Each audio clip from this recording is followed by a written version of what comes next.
পুত্ৰ শিক্ষক বুৱাৰীয়ে কৰে ৰেল বিভাগত চাকৰি।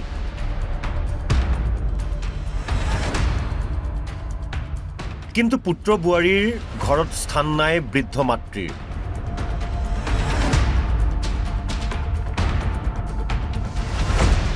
পুত্ৰ বুৱাৰী মিলি প্ৰহাৰ ৭০ ঊৰ্ধৰ মাতৃক। আচলতে সমাজখনত হৈছে কি? আধুনিক শিক্ষিত মানৱৰ অন্তৰবোৰ ইমান কঠিন হৈছে কিয়? জন্মদাত্ৰী মাতৃক প্ৰহাৰ কৰিবলৈও কিয় কুণ্ঠাবোধ নকৰা হৈছে আজিৰ সন্তানে? এইগৰাকী ডিব্ৰুগড়ৰ নিৰু নাথ। এইজন নিৰু নাথৰ শিক্ষক পুত্ৰ প্ৰাঞ্জল নাথ আৰু এইগৰাকী ৰেল বিভাগত চাকৰি কৰা বুৱাৰী। পিছে বৃদ্ধ মাতৃ যেন বোজা হৈ পৰিছে পুত্ৰ বুৱাৰীৰ বাবে। দুই পুত্ৰ বুৱাৰীয়ে মিলি প্ৰহাৰ কৰে মাতৃক। পুত্ৰ বুৱাৰীৰ প্ৰহাৰত বেয়াকৈ আঘাতপ্ৰাপ্ত হয় বৃদ্ধ মাতৃ। অৱশেষত আৰক্ষীৰ সহায়ত স্থানীয় লোকে বৃদ্ধাগৰাকীক উদ্ধাৰ কৰি চিকিৎসাৰ ব্যৱস্থা কৰে। 2020 চনৰ পৰাই মানে মাটি লৈ অলপ প্ৰথমতে প্ৰব্লেম হৈছিলে। তাৰ মানুহগৰাকীৰ নামত মাটিখিনি লিখি দিব লাগে, সেইখিনি আমি তাৰ মানুহজনীৰ নামততো লিখি দিব নোৱাৰোঁ। সেইকাৰণে লিখি দিয়া নাছিলোঁ, কিন্তু মানে প্ৰধানকৈ তাৰপাছত মাৰ পৰিছিলে যোৱা বছৰ ছেপ্টেম্বৰ 8 তাৰিখে পৰিছিলে। এবছৰমান মোৰ ঘৰতে থাকিলে। মোক থবলৈ যাওঁতে সি মোক তই কেলৈ আহিছ বুলি মানে মাৰিবলৈ লৈছে। আকৌ এতিয়া দেখিছোঁ মাৰপিট কৰিয়ে আছে। মাজে মাজে আগতেও বহুতখিনি দুখ পাইছে তেওঁ। চকুৰ ওচৰত বহুতখিনি দুখ পাইছে। আগতেও মাৰিছে বুলি হেলমেটে মাৰিছে। প্ৰাঞ্জল কুমাৰ নাথ স্কুলীয়া চাকৰি কৰি সেই CRCC নেকি বুৱাৰী তাই কৰে হেৰি ৰেলৱে বিভাগত কৰে। মাকক কালিয়ে মাৰিলে বোলে। তাৰপিছত তেওঁতো চকুটো বেছি হেৰি হৈ গৈছে। আৰক্ষীৰ টকা ডাঙৰ ঘৰ থাকিলে কি হ'ব? যদিহে মাতৃৰ বাবে নাথাকে এমুঠি অন্ন, নাথাকে অলপ ঠাই। চাকৰিয়াল দুই পুত্ৰ বুৱাৰীৰ কাণ্ডত এতিয়া ডিব্ৰুগড়ৰ উদয়পুৰত সৃষ্টি হৈছে তীব্ৰ চাঞ্চল্যৰ।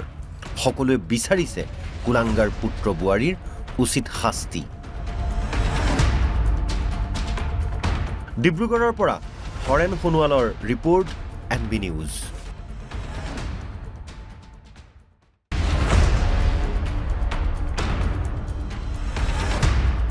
পুত্ৰ শিক্ষক বুৱাৰীয়ে কৰে ৰেল বিভাগত চাকৰি।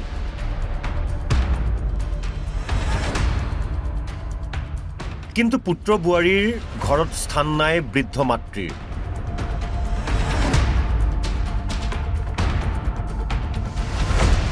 পুত্ৰ বুৱাৰী মিলি প্ৰহাৰ ৭০ ঊৰ্ধৰ মাতৃক। আচলতে সমাজখনত হৈছে কি? আধুনিক শিক্ষিত মানৱৰ অন্তৰবোৰ ইমান কঠিন হৈছে কিয়? জন্মদাত্ৰী মাতৃক প্ৰহাৰ কৰিবলৈও কিয় কুণ্ঠাবোধ নকৰা হৈছে আজিৰ সন্তানে?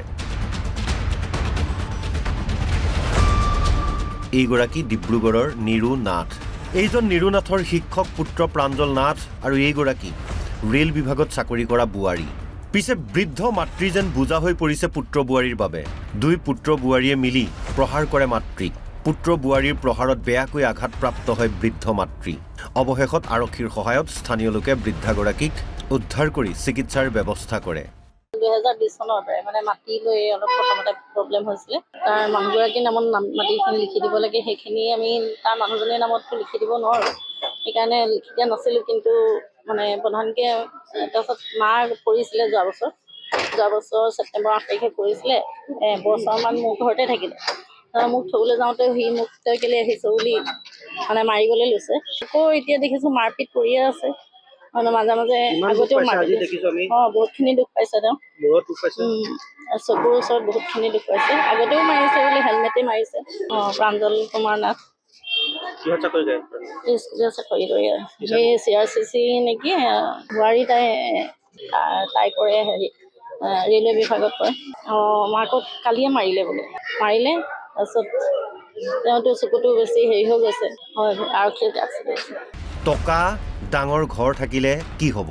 যদিহে মাতৃৰ বাবে নাথাকে এমুঠি অন্ন, নাথাকে অলপ ঠাই। চাকৰিয়াল দুই পুত্ৰ বুৱাৰীৰ কাণ্ডত এতিয়া ডিব্ৰুগড়ৰ উদয়পুৰত সৃষ্টি হৈছে তীব্ৰ চাঞ্চল্যৰ। সকলোৱে বিচাৰিছে কুলাংগাৰ পুত্ৰ বুৱাৰীৰ উচিত শাস্তি। ডিব্ৰুগড়ৰ পৰা হৰেণ সোণোৱালৰ ৰিপৰ্ট NB নিউজ।